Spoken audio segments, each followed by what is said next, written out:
class. Today you guys are going to be learning about the bureaucracy and how it influences public policy. So remember that the bureaucracy is the network of organizations that work in the executive branch to implement public policy, create regulations, and also has administrative functions as well. So the essential question today is, how does the bureaucracy work with the President, Congress, and the public to shape public policy? So the first part of our notes are going to actually focus, if you follow with me here, to the note page. The first part of our notes is going to focus on right here, the President, which you see POTUS on the left side of the page, how he works with the bureaucracy to influence policy. Then we're going to talk a little bit about Congress and how Congress can influence the bureaucracy, what powers Congress has over the bureaucracy. Once we finish with that, we'll then zero back in to look at the last part of the essential question, which is right here, the public, and understanding how the bureaucracy works with the public and then with Congress. So we're looking at the executive branch, the legislative branch, and the public and how they work together to shape public policy.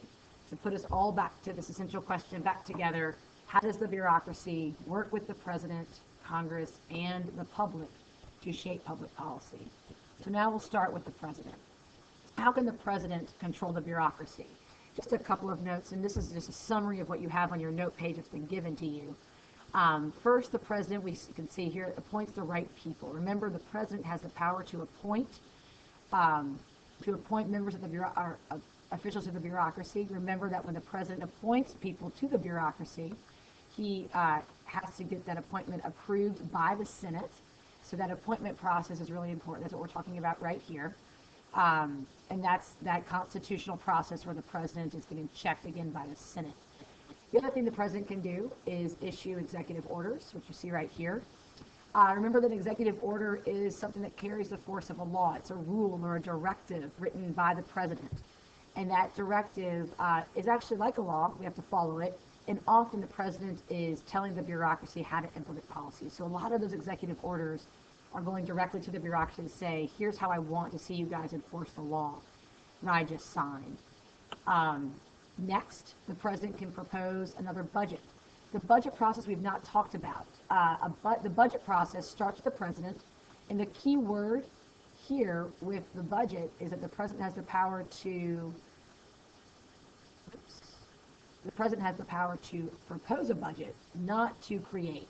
The President suggests what budget he wants or what items he wants in a budget, but it's Congress ultimately that has the power to create it. But there is some power in that the President can say to Congress, hey, I want to see a smaller budget given to this agency in the bureaucracy, which would then affect them as well. Finally, the President has the power to reorganize the bureaucracy right here, and he has the power to shuffle some of the organizations around here and there. If the President wants to create a new cabinet level bureaucracy, remember that cabinet level organization, that cabinet department, that highest part of the bureaucracy, the Congress first has to create it with legislation in order for that part of the bureaucracy to be reorganized or created. So that's just generally how the POTUS can influence the bureaucracy. Remember, the bureaucracy ultimately works for the President of the United States. Now, how does Congress control the bureaucracy? Congress controls the bureaucracy by the appointments of an agency heads. That works right with the checks and balances system that we just talked about, that Senate confirmation process right here, which we've already talked about. The other thing we've already spoken about is the agency's budget.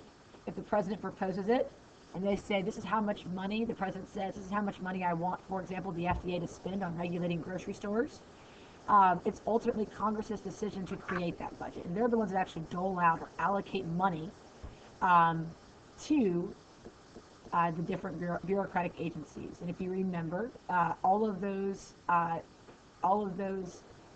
bills, with budget bills, all start in the House of Representatives. One thing we have not talked about yet, which I think is incredibly important for us to talk about, is this thing called oversight. And I'm going to actually type in another term that we need to know, and this is called legislative oversight. And legislative oversight is the power of congressional committees. Remember the committees, the standing committees in Congress. They have the power, this is really important, so I'm going to highlight it. They have the power to watch over the bureaucratic agencies that are responsible for implementing the laws that they pass. So let's say very simply that Congress, a congressional committee, marks up and passes a bill out of Congress to say we want to create more parks in Savannah, Georgia. Obviously, it's a very unrealistic law, but a good example. And they're going to look to the EPA, the Environmental Protection Agency, to make sure that park gets monitored correctly. Again, that's not the right agency, but that's just a good example because I know you guys know that one. So the bill passes through the standing committee through Congress. Once it gets passed out of Congress and passed by and assigned by the president, that committee still watches over and has oversight over the organization that they know will implement that law, in this case the EPA. And so they continue to check up on the agency. And if, let's say, the agency doesn't enforce the bill properly, then Congress can maybe address that with budgeting, or they can create new laws to try to direct how the agency implements that law. So legislative oversight is a really important term. So I'm just going to leave that right here. Maybe we'll put it in parentheses so we can remember that that's what that's talking about. And finally, I've already kind of alluded to this, but Congress can also have the power to rewrite legislation. Let's say the agency is not doing, they find out through legislative oversight, they hold a hearing, and they learn from the public that the bureaucratic agency is not being fair, and so they can rewrite legislation to make them follow however they want them to implement those laws.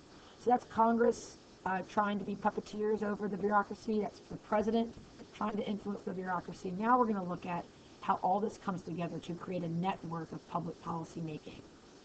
And that's something we're going to call an iron triangle. An iron triangle, your textbook definition, a mutually dependent relationship between bureaucratic agencies, interest groups, and congressional committees or subcommittees. So that's a confusing sounding definition. Let's break it down so it becomes a little bit more understanding. First of all, the agencies. So this is the bureaucracy, the interest group, and the committee. These are your three parts of the triangle. The three sides of the triangle are those three things.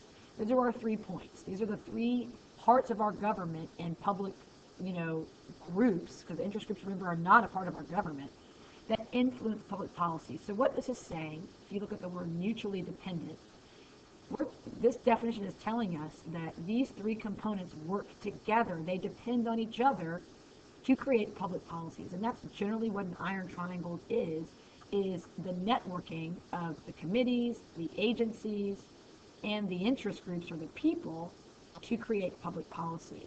And while each part of the triangle, it says here, is independent of each other, we'll still note right here that they are dependent, on getting stuff done, but they do operate ultimately, legally independent of each other. They don't have to work together. They just do. They're mutually they accept the fact that they work together.